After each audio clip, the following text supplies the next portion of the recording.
በተለይ በአሁን ሰዓት በቀን ከ15000 ብር በላይ በወር ከ450,000 ብር በላይ የተጣራ ትርፍ የሚያስገኝንን እጅግ በጣም ተወዳጅና ተፈላጊው የሲኖትራክ ዋጋ 50% በባንክ አማራጭ ስንት ነው? እንዲሁም በ70/30 ምን ያክል ነው? በካሽ የሚሸጥበት ዋጋ ስንት ነው? ሙሉ ዝርዝር መረጃውን ይዘናል። ሰላም ጤና ይስጥልን። የተወደዳችሁና የተከበራችሁ የቻናላችን ተከታታዮች እንደምን አላችሁ? በዛሬው ፕሮግራማችን በሀገራችን ኢትዮጵያ እጅግ በጣም አዋጭና የሥራ ተሽከርካሪ የሆነውን የሲኖትራክ ገልባጭ አሁናዊ ሙሉ የዋጋ ዝርዝሩን ነው ይዤላችሁ የቀረብኩት። ይህ ተሽከርካሪ በአሁን ሰዓት 50% ምን ያክል እየተሸጠ ነው? እንዲሁም በ70/30 የቀረበበት ዋጋ ስንት ነው የሚለውን ሙሉ ዝርዝር ወደ እናንተ እናደርሳለን። ከዛ በፊት ከሰሞኑ እጅግ በርካታ መካኒኮች በሲኖትራክ ተሽከርካሪ ላይ በቲኤክስ 336 ላይ የተለያዩ መረጃዎች እየወጡ ይገኛሉ። ይህም ማለት ተሽከርካሪውን ከገዙት በኋላ ከፍተኛ የሆነ ችግር ከማምጣቱ ጋር ተያይዞ ለካምፓኒው የተለያዩ መልእክቶች እንዲደርሱ መረጃዎች እየተላለፉ ይገኛሉ። ለመሆኑ ይህ ችግር ከምን ጋር ተያይዞ ነው? የችግሩስ አይነት ምንድነው የሚለውን በዚህ ቪዲዮ ወደ እናንተ እናደርሳለን። ሁላችሁም ቪዲዮን ላይክ፣ ቻናሉን ደግሞ ሰብስክራይብ እያደረጋችሁ እስከ መጨረሻው ድረስ አብራችሁ ቆዩ እያልን በቀጥታ ወደ መረጃውና ክቡራን ተመልካቾቼ ዛሬ የሲኖ ተሽከርካሪን አሁናዊ የመጋቢት 23 2018 ሙሉ የዋጋ ዝርዝር ነው ይዤላችሁ የቀረብኩት። በተለይ በተደጋጋሚ ሲኖ ይህንን ተሽከርካሪ ለእናንተ መረጃ ሳቀርብ ሸራ ባለውና ሸራ በሌለው የሚለው የዋጋ ልዩነት አላቸው። ይህ ሸራ የሌለውና ያለው ልዩነቱን ብዙዎቻችሁ ግር ብሏችኋል።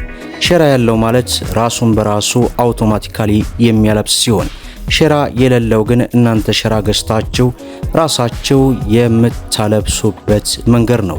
በእነዚህ ሁለቱ መካከል ወደ 500 እና 600 ሺህ ብር አካባቢ ልዩነት አላቸው ማለት ነው። ታዲያ አሁናዊ ዋጋቸውን ስንመለከት ከ70/30 ጀምሮ 50/50 እያልን በካሽ የሚሸጡበትን ዋጋ በዝርዝር ወደ እናንተ እናድረስ። ብዙ ጊዜ እንደምናገረው በካሽ የሚሸጥበት ዋጋና በባንክ የሚሸጥበት ዋጋ እጅግ ከፍተኛ የሆነ ዲፈረንስ አለው። እንደ ምሳሌ ያክል ስናነሳ በ70/30 አሁን ላይ በ2025 ሞዴል ቲኤክስ 336 ሲኖትራክ ገልባጭ የሚሸጥበት ዋጋ እጅግ የተጋነነ ጭማሪ ኖረት ወደ 17 ሚሊዮን ብር አካባቢ ይደርሳል። አንዳንድ ቦታዎች ላይ በ16 ሚሊዮን 500 አለ። ዞሮ ዞሮ እንደ መሸጫ ቦታ ልዩነት ይኖረዋል። ሌላው 50/50 በባንክ አማራጭ ማለትም 50% ቅድሚያ ከፍላችሁ ቀሪውን 50% እየሰራችሁ የምትከፍሉበት ማለት ነው። ይህም አሁን ላይ ከቦታ ቦታ ልዩነት ቢኖራቸው እስከ 15 ሚሊዮን ብር የሚጠሩ አሉ። ያ ማለት ከ14 ሚሊዮን 500 እና 600 ሺህ ብር እስከ 15 ሚሊዮን ብር ይደርሳል ማለት ነው። ታዲያ በባንክ ይህን ያክል ከሆነ በካሽስ ምን ያክል ሊሆን ነው? ተመልከቱት። በ50% በባንክ አማራጭና በ70/30 ያለውን ልዩነት በመካከል እስከ 2 ሚሊዮን ብር እንኳን የሚደርስ ልዩነት አለው። በ50% በባንክ አማራጭና በካሽ መካከልም እንደዚሁ እጅግ ሰፊ የሆነ ልዩነት አለው ማለት ነው።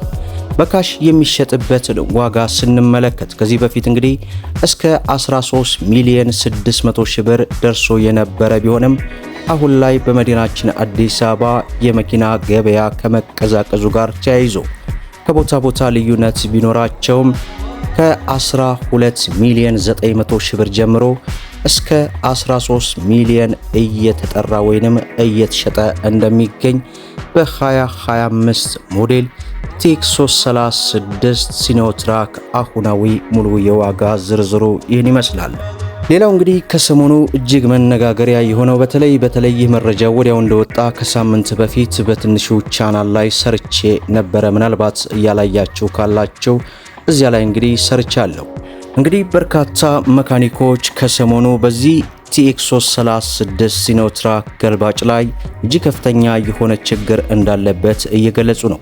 ይህም የሚሆንበት ዋነኛው ምክንያት ሲናገሩ ራዲያተርን እስከ ማፈንዳት ደረጃና የዋተር ፓምፑን እስከ ማበላሸት ደረጃ እጅግ በተደጋጋሚ እየደረሰ እንዳለና ይህ ሁኔታ እንዲስተካከል እንግዲህ ባካችሁ እያሉ በተለያዩ ሶሻል ሚዲያዎች ላይ ለሲኖትራክ ካምፓኒ እየገለጹ ይገኛሉ። ለመሆኑ ይህ ችግር እንዴት ይከሰታል? በሁለተኛ ደረጃ ይህንን ችግርስ እንዴት ነው ማቃለል የምንችለው የሚለውን ከባለሙያ አንጻር አጥር ያለች ማብራሪያ ልስጣችሁ። በእነዚህ ተሽከርካሪዎች በተለይ ለሽያጭ የሚቀርቡት የራዲያተር ክዳኖች እጅግ ከፍተኛ የሆነ ችግር እንዳለባቸው ይነገራል። ያ ማለት ከጊዜ ብዛት ከመቆየት ብዛት የሚያመጣው ነገር አለ። እንግዲህ ይህ የራዲያተር ክዳን ለሽያጭ ሲቀርብ ማለት ነው በተለይ የአየር የማውጣት ኃላፊነቱ በዚህ በራዲያተር ክዳን ላይ ነው የሚቀመጠው። ብዙ ጊዜ በገበያ ላይ የሚገዙት የTX336 መለዋወጫ ክዳኖች ደረጃቸውን ያልጠበቁ ናቸው። ያ ማለት ክዳኑ አየር ካላወጣ በራዲያተር ውስጥ ያለውን ግፊት ወደ ውጭ መውጫ ስለሚያጣ ደካማውን የራዲያተር ክፍል እስከ ማፈንዳት ደረጃ ይደርሳል ማለት ነው። ይህ ከመሆኑ በፊት እናንተ ኦሪጂናል የፋብሪካ ክዳኑን ያንን አይታችሁ መግዛት ይኖርባችኋል። ይህ እንግዲህ ከአገልግሎት በኋላ የሚፈጠር ነው። ነገር ግን መኪናውን 00 ከቤቱ ገዝታችሁ ይህ ሁኔታ እንዳይፈጠር በተለይ ዳገታማ ቦታ ላይ እጅግ የተጋነነ ጭነት ተጭኖ አለማጨናነቅ ነው ተሽከርካሪውን። ምክንያቱም ማንኛውም ተሽከርካሪ ላይ ጭነት እያለ እንደገና ደግሞ እኛ ነዳጅን ስንጨፈልቀው የሚፈጠረው ኃይል ከፍተኛ የሆነ የራዲያተር ማፈንዳትና የዋተር ፓምፕ እስከ ማበላሸት ደረጃ ይደርሳል ማለት ነው። ሌላው ከሞተር ጋስኬት ጋር በተያያዘ ነው። እንግዲህ የTX336 ሞተሮች ላይ ያለው ጋስኬት ሙሉ በሙሉ ሳይቃጠል ነገር ግን መጠነኛ መተንፈስ ካሳየ የሲሊንደሩ አየር ወደ ውሃው መስመር እንዲገባ ያደርጋል። ታዲያ ይህ ምን ያስከትላል ካላችሁ ይህ አየር በሲስተሙ ውስጥ ኤርሎክ እንዲፈጠር ያደርጋል። አየሩ ውሃው እንዳይዘዋወር ስለሚያግደው ዋተር ፓምፑ ቦታውን ይሽከረከራል። በዚያ ምክንያትም የፓምፑ ሲል ይቃጠላል ማለት ነው። እንግዲህ ከፍተኛ አየር ደግሞ ተጠራቅሞ የራዲያተሩን ክዳን እንዲፈነዳ ምክንያት ይሆነዋል ማለት ነው። እንዲሁም ተጨማሪ ጥንቃቄ ማድረግ ያለባችሁ እዚሁ ፋኑ ላይ አለ። ፋን እንግዲህ እንደምታውቁት በተለያዩ ምክንያቶች ሞተራችን እንዳይሞቅ የሚያደርግ ነው። ራሱ እያሽከረከረ ንፋስ ወደ ሞተራችን የሚወስድና የሚያቀዘቅዝ ነው። ፋኑ እንግዲህ በትክክል ካልዞረ ውሃው በቶሎ አይቀዘቅዝም። የፈላ ውሃ ደግሞ ከፍተኛ ግፊት ስለሚፈጥር የራዲያተሩን እንዲሁም ዋተር ፓምፑ ብልሽት በዋናነት ይጠቀሳል ማለት ነው። ዞሮ እንግዲህ እነዚህ ጥንቃቄ ልታደርጉባቸው የሚገቡ ጉዳዮች ናቸው። ዞሮ ግን መኪናው ምንም ነገር የሌለው እጅግ በጣም አዋጭ ነው። ዛሬ ብዙዎቻቸው ጥያቄ የሆነውን የሲኖትራክ ገልባጭ አሁናዊ ሙሉ የዋጋ ዝርዝሩን ወደ እናንተ አድርሻለሁ። ቪዲዮን ላይክ፣ ቻናሉን ደግሞ ስለ መኪና ለማወቅና መኪናን በተመጣጣኝ ዋጋ ለመግዛት ሰብስክራይብ በማድረግ ቤተሰብ ሁኑ እያልኩኝ ለዛሬ ያስኩላችሁ መረጃ ይመስላል። እስከ ፍጻሜው ድረስ አብራችሁን ስለቆያችሁ ልባዊ ምስጋናችንን እየሰጠን በሌላ ቪዲዮ እስከምንገናኙ ሰላም አለይኩም ወራህመቱላህ።